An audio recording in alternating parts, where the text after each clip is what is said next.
Hi, everyone. Welcome to this episode of the Good Death Podcast, Ask a Death Doula.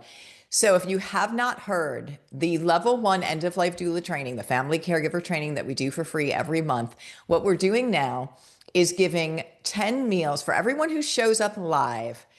And it's a free event. When you show up live, we are donating 10 meals to Feeding America. That means that everyone who's there, 10 meals is going to go to Feeding America. Last month, we had 19,724 meals go to Feeding America. Not that I'm counting, but I am. And we want to continue to grow that more and more. So when you come to this free training, this is a skill that 100 years ago, a grandmother used to hand down to a grandchild. This is learning how to care for your loved one at the end of life, when 98% of the hands-on end-of-life care is done by family caregivers, even when hospice is on board. This is the lost skill. This is the gap. Learn the skill, have these tools so that when the time comes that you need to show up for someone you love at the end of life, you have them. And I'll tell you, end of life can go well, really well, with the right education, kindness, and support. So sign up below and share this with your friends. This is how we change the world and we feed the world. Okay, today we have a podcast for you. It is author John Kenney. He is the author. We're going to be talking about this book, I See You've Called in Dead. He is the author. He's also the New York Times bestselling author of Love Poems for Married People. John Kenney, this interview with him is vulnerable. It is real. It is a life interview and conversation. I enjoyed it so much. He's a great writer. He's a great author. And he's a great person. So sit back, relax. You are going to get a lot out of this interview. We'll see you at the end. Okay. Welcome, John. Thank you so much for being here. Thank you for having me, Suzanne.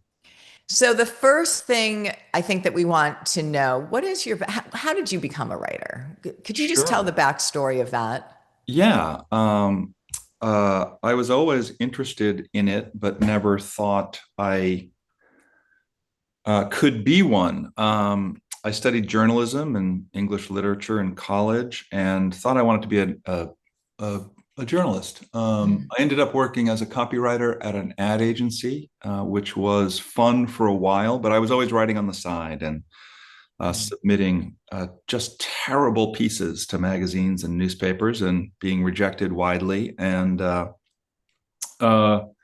was sort of doing okay in advertising, and another birthday was coming up, and I thought, man, if I don't do something to change this, I'm going to retire a copywriter, which is a perfectly fine thing. It just wasn't what I wanted.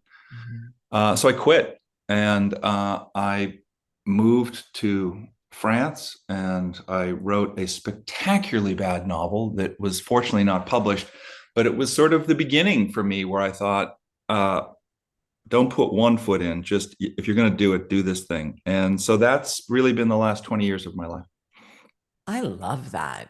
I have to tell you, coming from, my experience with people at the end of life, for people to have the courage to step out of their comfort zone and to go for it and to realize, like, if I don't do it, which most do not, that's everything, and look where we are today with, hopefully you feeling that you've achieved really your alignment with what you are meant to do. So let's talk about when you quit, you, first of all, going to France, that's pretty amazing as well. What was your actual first success in your writing career? Um, I'm a very late bloomer. So the first success for me was getting published in the New Yorker. But it did not happen quickly. I submitted pieces to the New Yorker magazine for 10 years before they took one.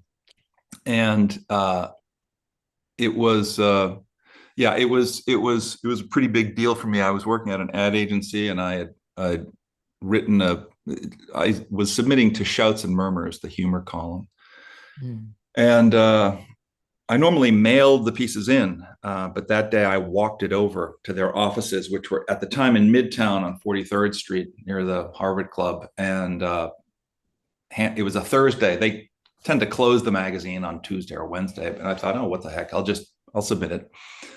And it was lunchtime, and then about 6:30 or so, my phone rings, and uh, the office is kind of quiet, and someone says, "This is the New Yorker magazine," and everyone on the eighth floor of Ogilvy and Mather, the creative floor, knew that I submitted pieces and made fun of me because I never got one in. And so I thought it was one of my colleagues sort of making fun of me. And I said, "Is this Kenny Herzog?" And they're like, "Nope, this is the New Yorker magazine." And yeah, so it was not that I remember every detail of that call. So that was a great moment for me. And then I had a couple of other sort of little successes and started publishing in the New York Times and Los Angeles Times. And the books were a different thing. That's a sprint. Those Yeah, little 800 word pieces. Books are a very different animal. they are. And it's a long haul. It's a Hmm. very old school analog thing, right? And as you know, so Hmm. I want to stop there and have our listeners really take in what you just said there. You know, that you, for 10 years, you were submitting and you kept submitting and you walked over. And I really have to say, I don't know of any two overnight success stories. They seem like they are. But I really feel like people who stick with something, who just love it so much that they just continue on, those are the ones when, and you just need that one door opening. And I love the fact that you walked over there and it just kind of happened. And then it starts to almost start a snowball effect. Like you said, you know, you have now the New York Times and different things. And I just really want people to know that keeping at something that you really believe in, I feel like is one of the most important lessons in life. yeah. And what I would add to that is, um, to take a page out of Brene Brown's book, Mm. an idea of vulnerability. And I know men Hmm. aren't supposed to be this way, but it was a very long, difficult road for me. Hmm. I was kept back in first grade because I could not read. Reading Wow. and writing for me were exceptionally difficult for a goodly portion of my school life. It was just Mm. a foreign language until it slowly sort of clicked. And, you have a great teacher in high school who sort of says, literature is a living thing. And all of a sudden you're like, oh, wow. Yeah. And, Yes. and so my road was, Yeah. look, you make a choice, and uh, our natural inclination, certainly mine, is the easy road. Hmm. At some point, you sort of have to say, am I going to be comfortable with a bit of discomfort, Yeah. with rejections, Hmm. with the self-laceration that might come as a person who wants to write or whatever it is you choose to do. Hmm. And maybe at some point you push through and you just think, I just like doing this.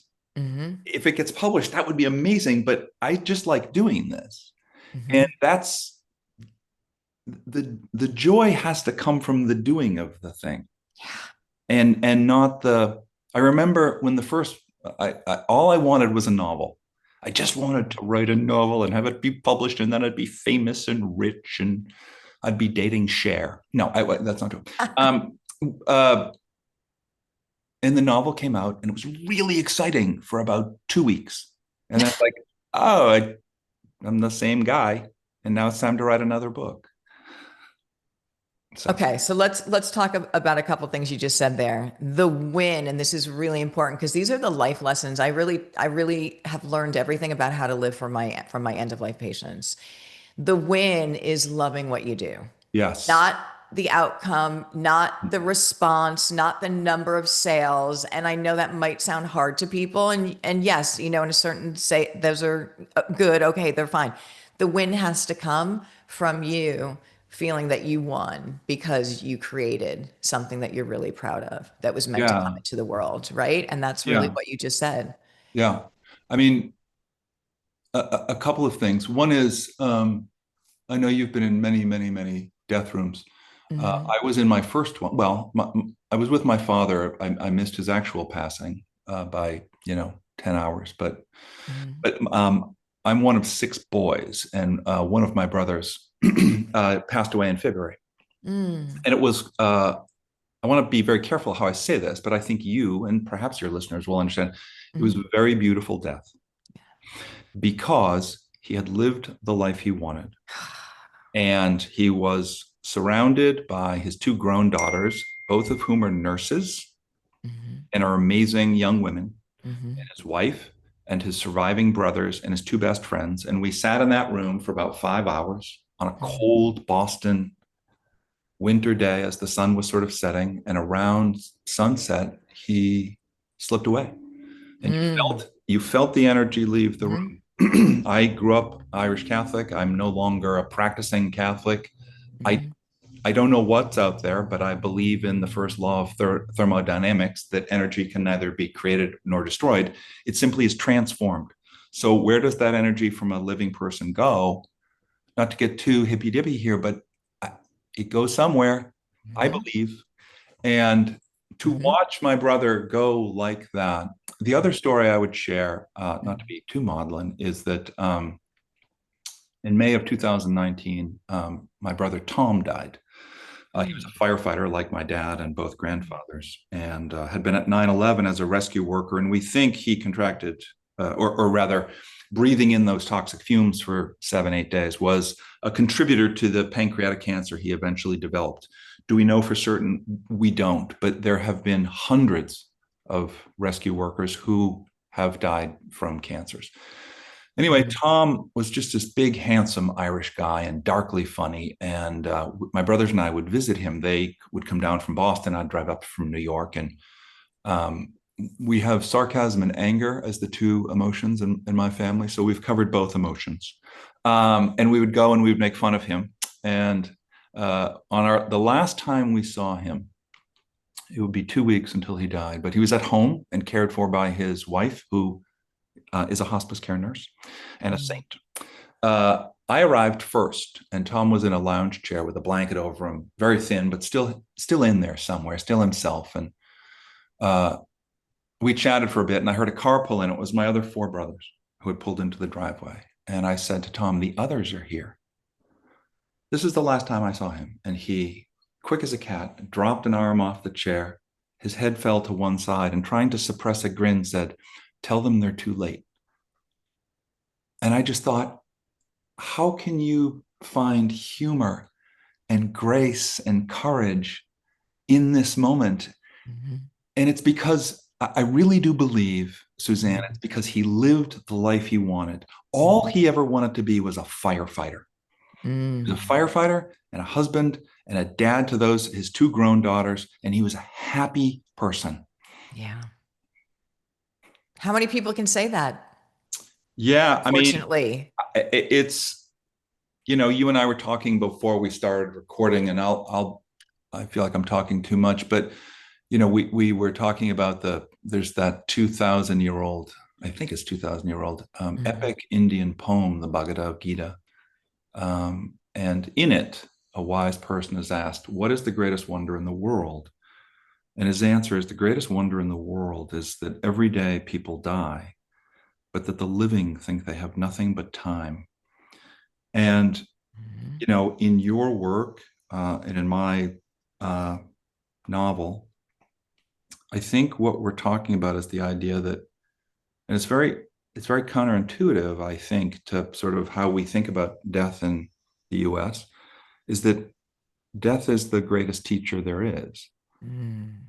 The death, Mm. as terrifying as it can be, as unpleasant a thought and a concept as it can be, depending on your sort of view, can teach us how to be each day and how to find that maybe little space. I just got annoyed before this call with my wife because I'm like, "Oh, we're running late to get my son to his football camp." And I'm like, why am I being a jackass? Like, it's my natural state, but I'm like, my wife's looking at me like, I could divorce you tomorrow, right? And it's like, just calm down, man. Just relax. So later today, I will do what I do 12 times a day, which is apologize. So, I love it. You are so great. All right. This is really beautiful. Thank you for sharing your family stories. And your yeah, thank you. brother is an absolute hero. And it's just lovely. But I also say, like, my book, The Good Death, people say, well, what is a good death? And I have to tell you, if I want to go really big view with that, a good death is a good life. And I really, really want people to hear that. And then, so what does that mean? What is the beauty there? And then you went in to share, about living. And when I started working with people at the end of life, at the very beginning, I realized, wow, time is our greatest commodity, and I don't know how much I have of it. So, what I started to do, John, is treat each day almost like one little lifetime, where I made sure that I'm hitting what's important in that day because I know one day it will come to an end and I want to be able to say, okay. So, yeah, I think it's the teacher, and it's just amazing about how to live. I love that you did say about the energy, and there's no doubt in my mind, and I've been with over 1,000 people at the end of life, that we go on, because I've literally been sitting bedside with people, and it's almost as if you see their physical body diminishing, you see their spiritual body growing, and they have this new awareness, and they'll tell you about clarity. And sometimes they'll tell you about where they're seeing that they're going, which, again, this is another book. It's in the book, but it's really great. So I think that there's everything we could possibly learn about how to live in more. And then you did make some comments, and I understand them. Again, death right now, number one fear in the world, right? Really heavy subject for many people. Why? How did we develop a relationship with death that is a battle, or that is so full of fear? Where did that come from? And I think we really want to go back and uncover those origins, and ask ourselves, is that warranted?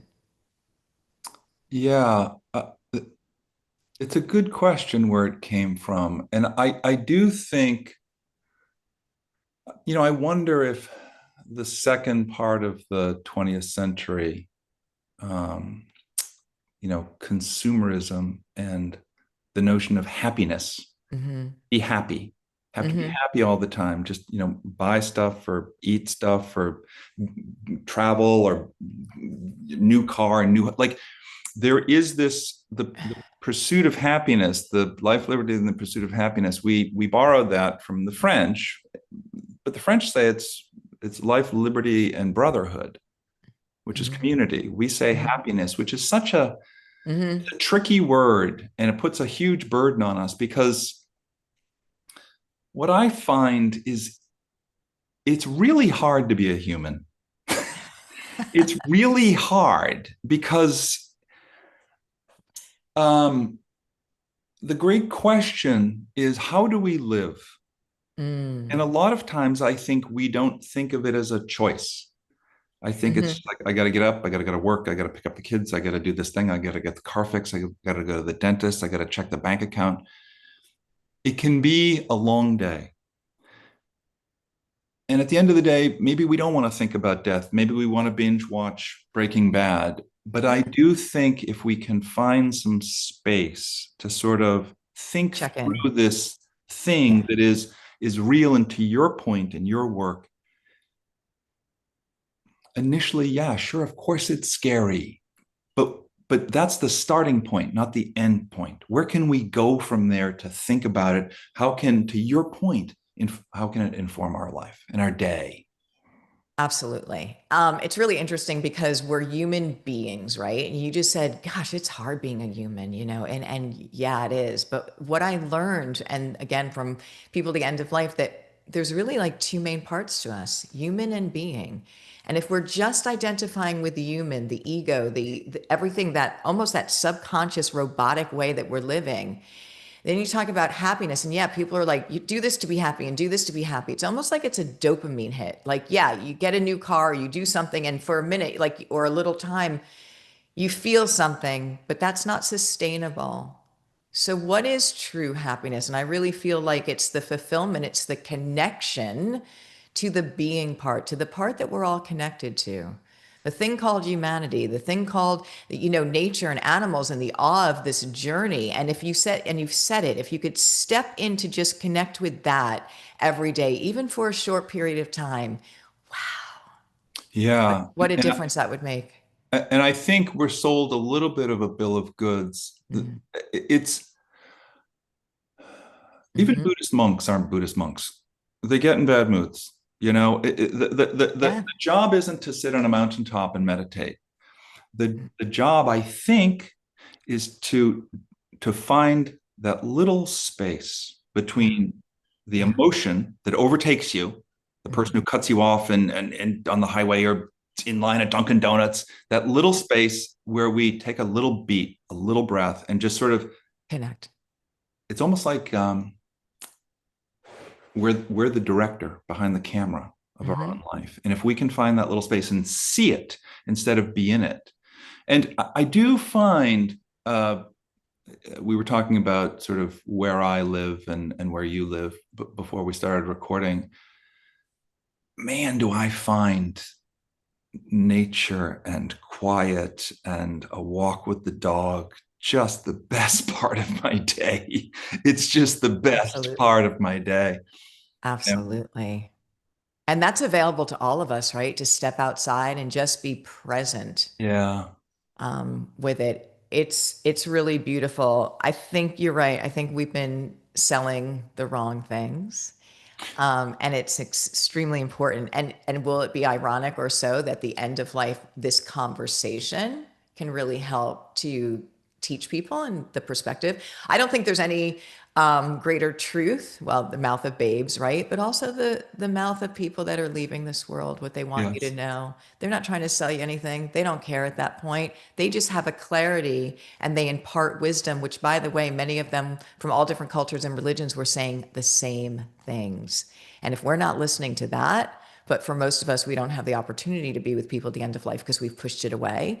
We're missing that wisdom that can teach us everything about how to navigate this and thrive in this beautiful Yeah. gift. Yeah. And I don't think either one of us are saying, um,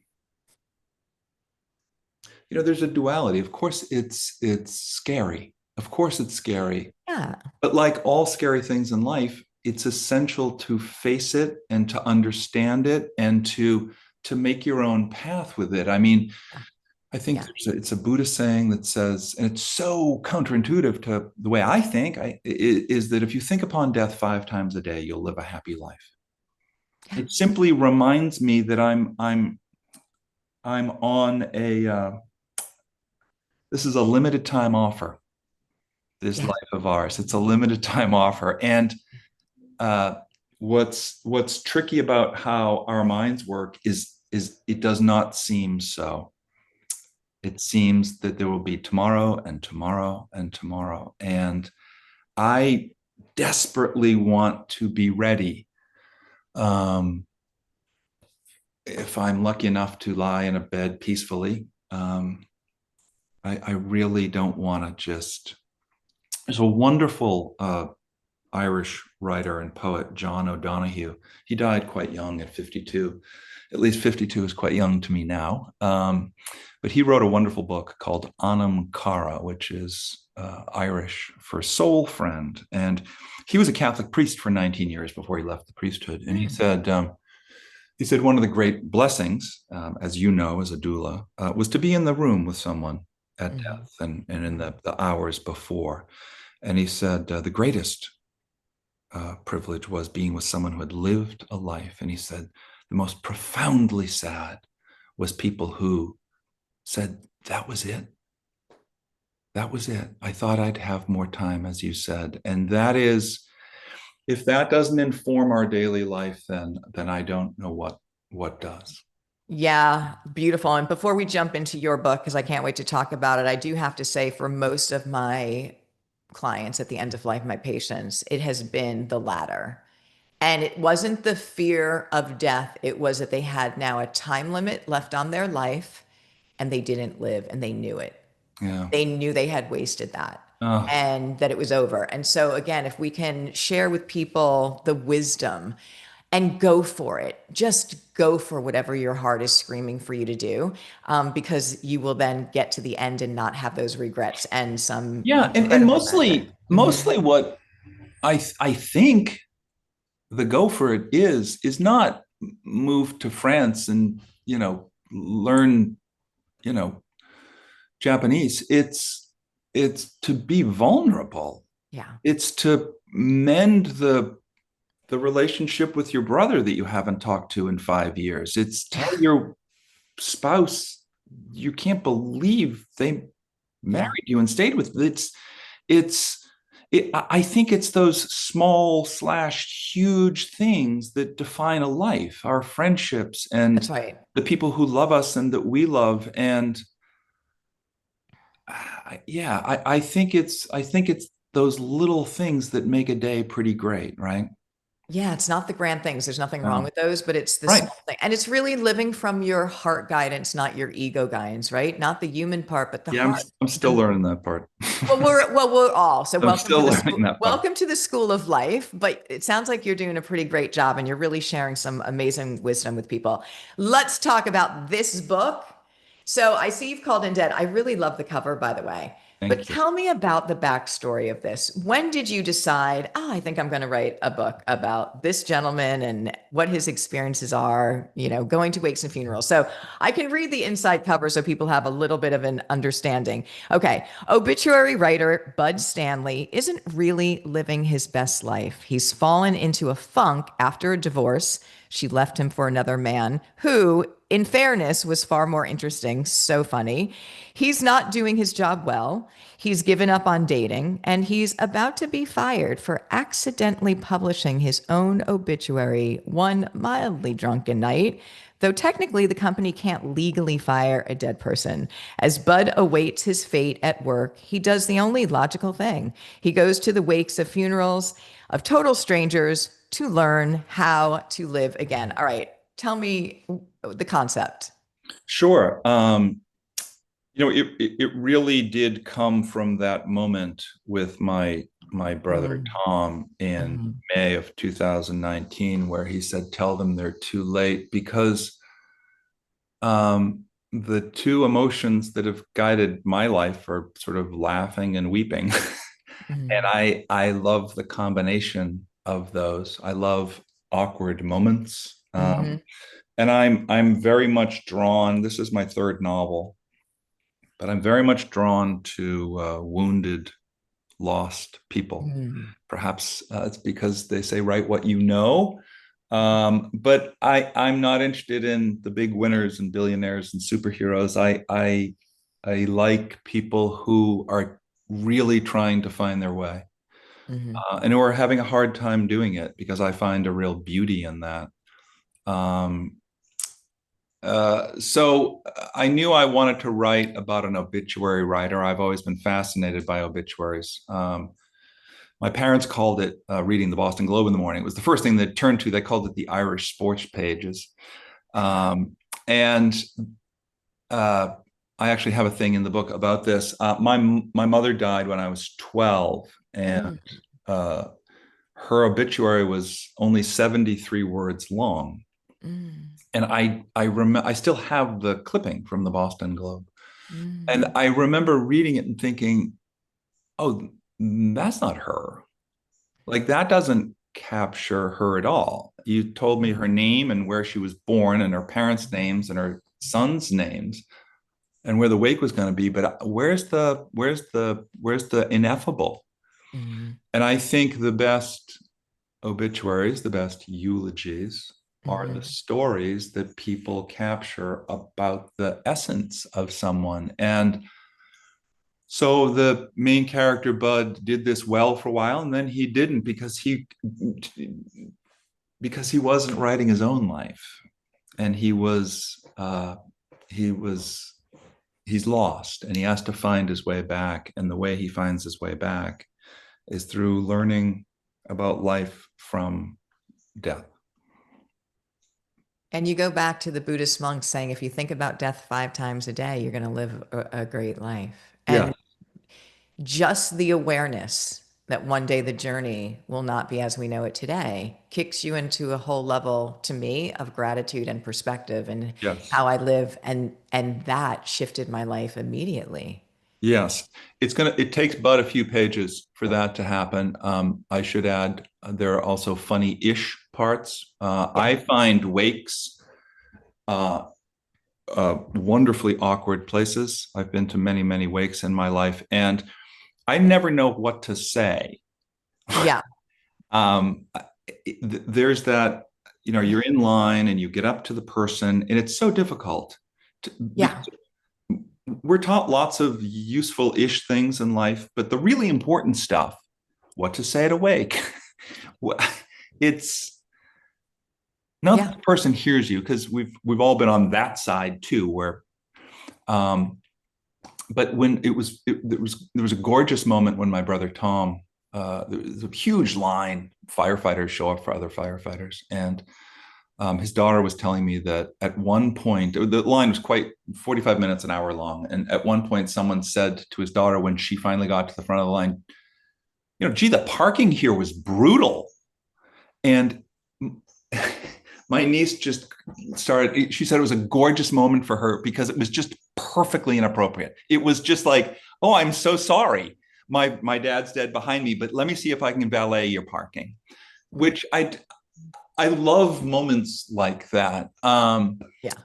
So yeah. Yeah. Yeah.